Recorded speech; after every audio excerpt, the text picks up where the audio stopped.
And we are back today with Teacher Talk number 4. We have Miss Compiani joining us today. And if there's one thing, well, two things you should know about Miss Compiani. One, energy more than I can understand. So much energy. Two, you got to stick around till the end of the video to figure out, especially if you have Miss Compiani as a math teacher next year. There's a really important tidbit that you need to know in order to be definitely in her good graces. So stick around for a little bit and enjoy my conversation with Megan Compiani.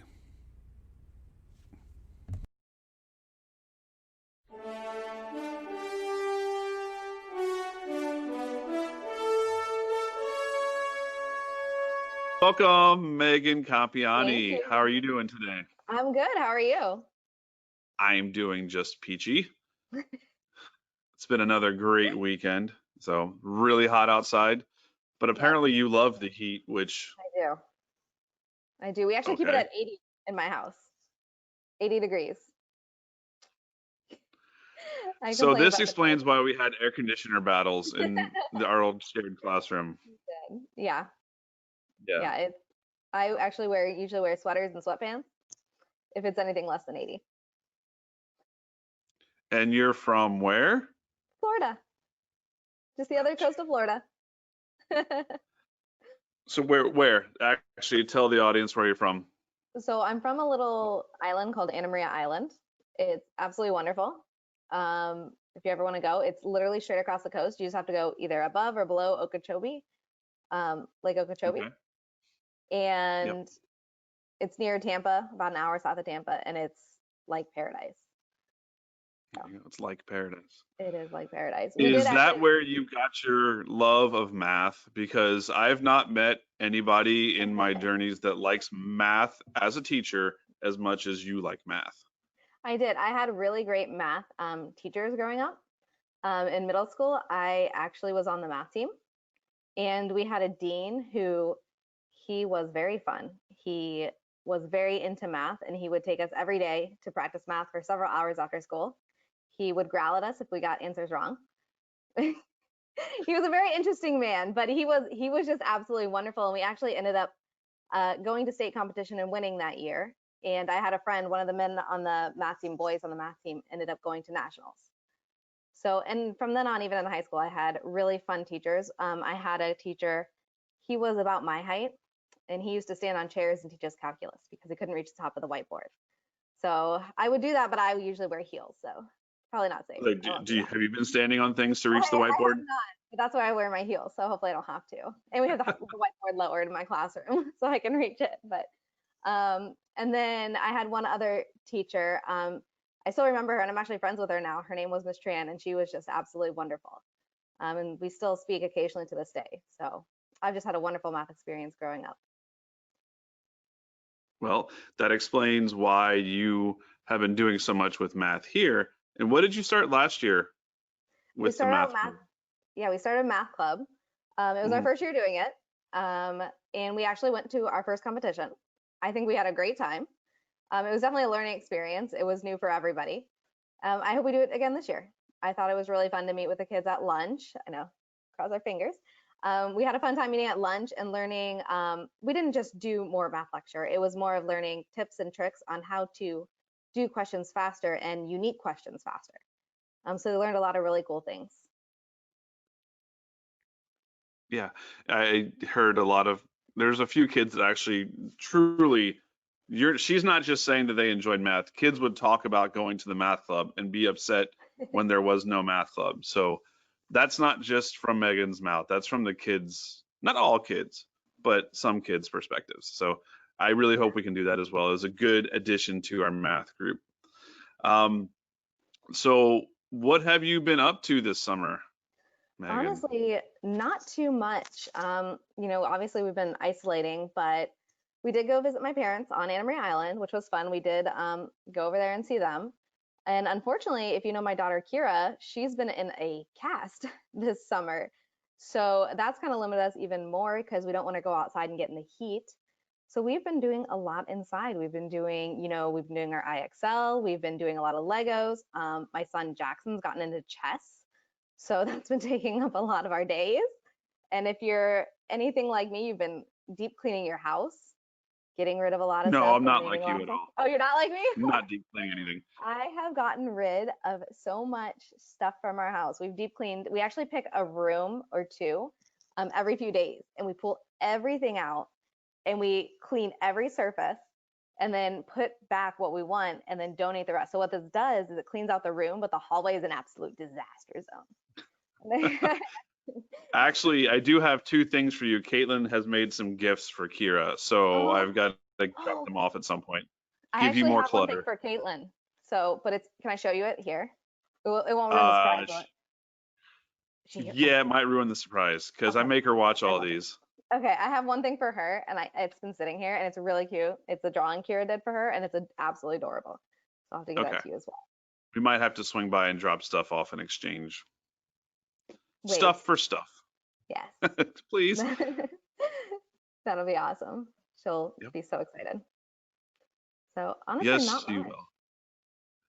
So w- I know this about you, and I think your students know this about you.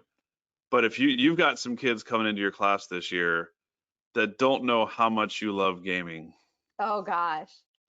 How much Oh yes. gaming have you actually been doing, Megan? Oh, oh man. That's a lot. Um, a lot, a lot to be honest. Both my husband and I have been actually, my husband got back into the same game I do. He and I both play Counter-Strike, if you guys know what that is. So he and I have been playing it together again, which is a lot of fun. He got into the Okay. other games and Yeah. he now is playing with me. So we play a lot. When the kids go to bed, we play a lot of video games. But now my kids are actually into the Switch, so we play that with them. Um, I've been playing a lot, but the one thing I got for, I think we went into isolation before Mother's Day, right? Yes. Because Mother's Day was in May. So I got a surprise for Mother's Day.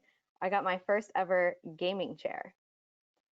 And it's a And real, how's yeah, that working out? it's amazing. I think that was part of the problem is I got this amazing chair and it has my favorite Counter-Strike team on it. So it's red and black and I had to put it together myself. So that was So about what makes it a gaming chair for the uninitiated? Why? I'm, it's like I guess the recline and how it sits, it's Okay. padded in the shape of it. It's not your basic desk chair. It's just a different shape. And Okay. So I will need a picture of that chair it's for amazing. this I'll to send be you a picture. complete. And yeah, you Okay. can maybe pop it up. It's amazing. It reclines and adjusts in like 18 different positions. And I actually got it. All the pros now have this gaming chair because they all have their teams on it. I got it before that. It was a miracle. It was supposed to come in You're July. It a came. trendsetter. I know, right? So besides gaming, how, as a math teacher, how can people keep math in their kids' lives over the summer and not lose all the hard work you just did? Of course, you should definitely keep it up, especially this summer is like the biggest one of all because we've not been in school for so long. Um, so definitely doing the IXL is like so important. And I know my kids enjoy the IXL. I know not everyone does. But keeping up with your own personal skills. So whatever maybe is one of your weaker points to focus on one of those and keeping it up. But also the skills you've learned this year because next year is just going to build upon it and the teacher might not be able to go over those skills the following year. So you're going to fall behind if you don't. So IXL, getting a workbook, all of that's really important. And I mean, if you're like my family, we don't do something every single day. So why not do a little bit on IXL or something? Those days you're kind of not having much to do. For me, I also incorporate it in things like baking, in things like looking at money with my kids. So just daily life skills is a really important thing to build up over the summer because when you guys get to me in the middle school, you're not really going to have those life skills as much because when algebra comes around, it's not really based on real life. We're not looking at money or measurement or any of that. So you guys really have to work on building that up before you get to me. So I You've have got kids, yeah, letters and numbers. letters and numbers and equations and formulas.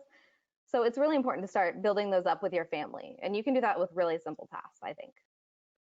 So we've Do been you doing a lot of think they baking. should work on measurement Oh boy, do we need to work on measurement, guys. Um, yeah, we looked at that over the summer. Mr. Daling and I did actually, and that's something we need to work on as a school. Measurement. And measurement. I think that's something really easy to do around the house. I mean, take a ruler or measuring tape, and Jackson actually has been measuring stuff around the house for me, looking at some of the projects maybe you do. Um, we painted a wall. So they looked at the measurement on the paint can. And it's Right. really simple to do those things. And I mean, if you guys like baking, because I know we've made, I don't know how many brownies in the past 2 weeks. I mean, well, I've been trying different recipes. It's awful. We Yeah. made You avocado found a good brownies. one yet? Avocado brownies. Did Not you say terrible. avocado brownie? Avocado brownies. Now keep in mind, No, that you can't use violates like flour. every law of brownie. It's not that bad. They weren't that bad. Now we also made banana brownies. Those were awful. They were very banana-y. So it was avocado and like peanut butter and applesauce. There was no flour in it because we can't have like the really good flours. Oh, true, true. So it Okay, it worked out pretty well. let's put that in as a reference point as to why you're making avocado brownies. Why are you looking for alternative recipes, Megan? So my daughter has celiac disease, and if you celiac disease is where you can't have any wheat, rye, or barley. So that is your basic flours, pastas, breads, any of that. She can have alternative breads, pastas, and flours, which is like rice flour, um, things like that. They're just never quite as good when you're using them in baking, and sometimes you have to make alternative recipes when you use those type of flours, and they kind of get this like gooey texture. They kind of like stick in your mouth. So we were Yeah. trying to find alternative recipes that maybe taste as good and were hopefully a little healthier. So that's why we Okay, and tried see, the that avocado makes me feel better about you pursuing the avocado brownie alternative because I hadn't thought about that. At brownie. least, okay. I feel bad for trying to shame you for avocado brownies now. Well, my mom said my cousin made really delicious looking ones. But the thing is, they still had a cup of sugar in them. I was like, these can't be my cousin because my cousin is super big on health. Um, they were okay. All The right. the banana So, ones were not good. I would not suggest banana brownies. okay. We're going to end with this, which for those of you that have Miss Compiani for math, you will need to understand this question in order to succeed in her class. Compiani, Uh-oh. Kirk or Picard? Why is that even a question? Because the people need to know. Kirk, all the way. And if you don't know why or what that means, if you want to get in Miss Compiani's good graces next year, spend the next month to figure that out. And know how to do that. All right. And learn how to do that. All right, Megan, thank you for joining us today. We appreciate your time and look forward to seeing you soon, Very soon. very soon. Bye. All right, enjoy the switch. Thank you. Bye. Bye.